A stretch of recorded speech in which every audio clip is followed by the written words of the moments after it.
এই যে বন্ধুরা হাঁটি, হাঁটি পা, পা করতে, করতে চলে গেছি বাজারে। আমি শুধু ক্যামেরাম্যানকে বলতেছি, "ভাই তাড়াতাড়ি আসো, তাড়াতাড়ি।" এই যে ১ম এ গিয়ে চোখে পড়ল টমেটো। এইটুক টমেটো দিয়ে কি হবে? চলো দেখি ভিতরে যাই। এদিকে না ওদিকে, এদিকে না ওদিকে, যাই হোক আগে বামের দিকেই যাই। এই যে যাওয়া শুরু করলাম। গিয়ে ১ম এই যা দেখলাম ভাই অনেক বাজার উঠছে। সবই উঠছে শুধু বিটরুট, ব্রোকলি এগুলো চোখে পড়তেছে না। এইখানে আসো দেখি কি আছে। এগুলো তো সবই উঠছে। এই দেখো কত বড় টমেটোর পালা। দেখছো এতগুলো টমেটো।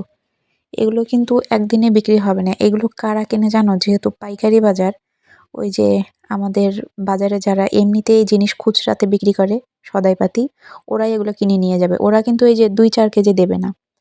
টমেটো দেখে ঘুরে বেড়াইলে তো হবে না। আমরা আসছি কিনতে। কি কিনবো? এখন কিনবো আলু। আমি কিন্তু বাজার ঘন্টাও চিনি না।